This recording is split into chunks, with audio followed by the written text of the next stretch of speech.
Hello guys, अभी मैंने आपको सिमेटअप क्रिया दी है। अब आप जो है हम आपको इसी में आपको जो है फ्रैंकलैंड अप क्रिया देने जा रहे हैं। सो गाइस देखेंगे आप सभी लोग, आपको तैयार हो जाएगी। एक बार आप जरूर अच्छे से देखने की कोशिश करें।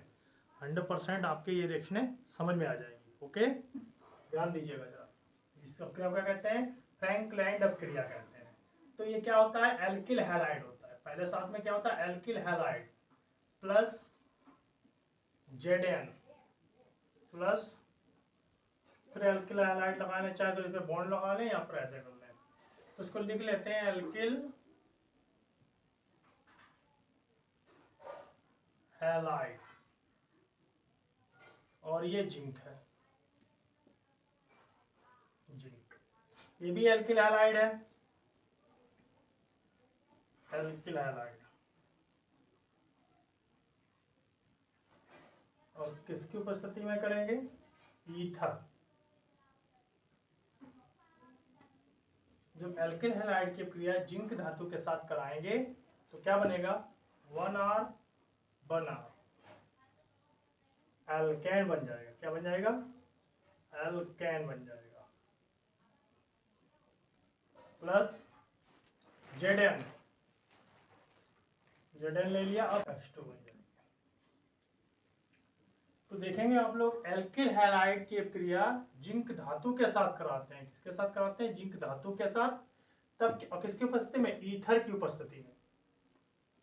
तो क्या बनाएगा? अल्केन बन जाएगा, एल्केन बन जाता है, और जिंक डाइहैलाइड। तो इसी के प्रकार से एक एग्जांपल है।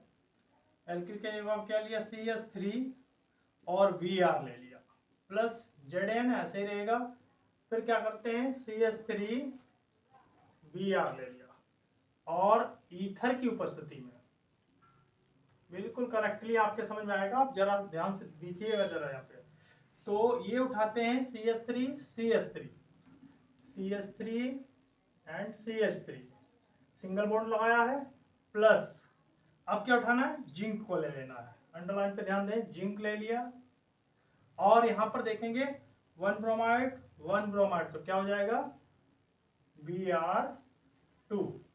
अब इसका नाम दे दीजिए, मैथिल ब्रोमाइड है। क्या नाम है इसका? नाम मैथिल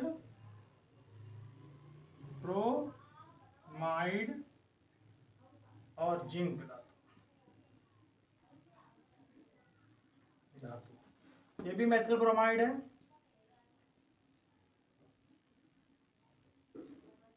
ब्रोमाइड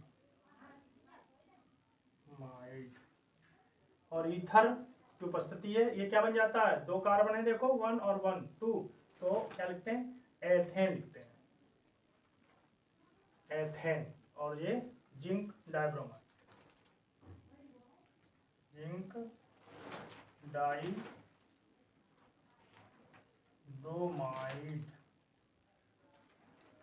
ब्रोमाइड। तो अब इसका अगर थ्योरी आपको लिखना है तो कैसे लिखेंगे आप लोग? जरा ध्यान दीजिएगा। देखिए, जब तक आप ध्यान नहीं देंगे और प्रैक्टिस नहीं करेंगे, आपके समझ में नहीं आएगा। और ये आशा करता हूँ कि अगर आप प्रैक्टिस करेंगे 100% ये आपको जो रिएक्शन जो है फ्रैंकलैंड अप क्रिया अच्छे से समझ में आ जाएगी। तो देखेंगे जरा आप, जब क्या है? Maithil bromide, Maithil bromide might, जब मैथिल ब्रोमाइड की अपक्रिया जिंक धातु के साथ ईथर की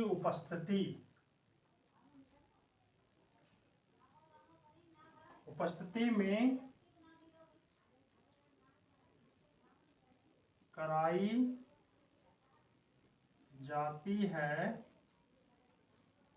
तो क्या प्राप्त होगा? एथेन प्राप्त होगा, एथेन।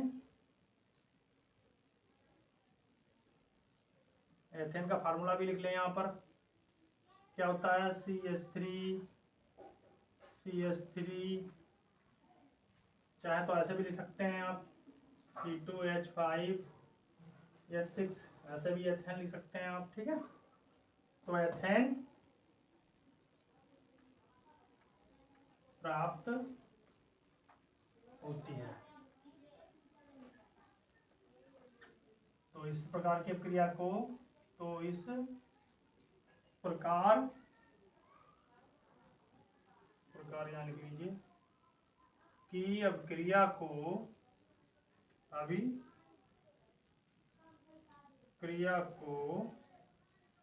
क्या कहेंगे? फ्रैंकलैंड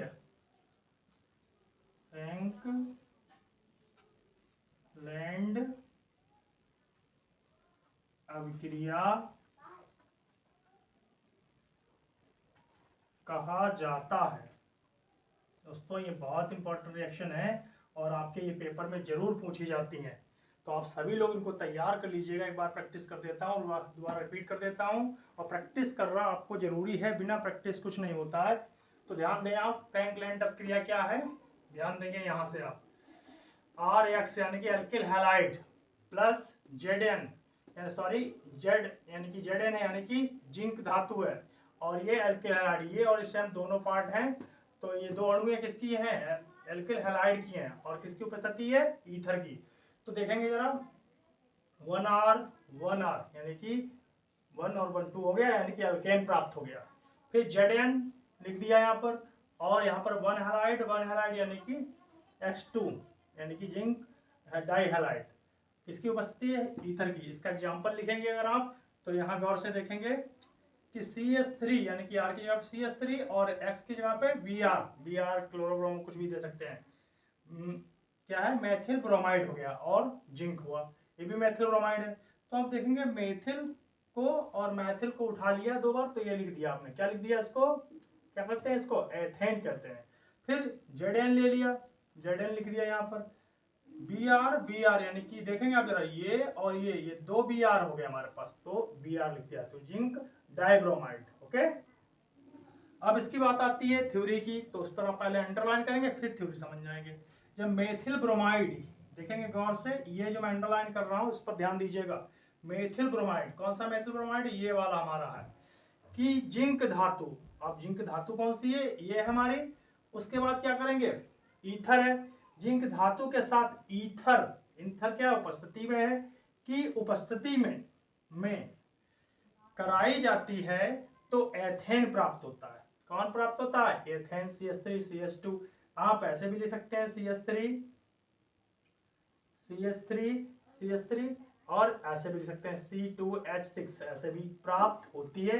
तो इस प्रकार की अभिक्रिया को फ्रैंकलैंड अभिक्रिया कहा जाता है। तो दोस्तों इसको देखेंगे और प्रैक्टिस अवश्य करेंगे, 100% आपके समझ में आएगी। तो आप सभी लोग ये रिएक्शन को अच्छे से नोट कर लीजिए, और ये बोर्ड में अक्सर पूछ ली जाती हैं। सभी लोग इन रिएक्शन को प्रैक्टिस करें, और प्रैक्टिस करने से ही आपको तैयार हो जाएगी, ये 100% दावा है। ओके, धन्यवाद।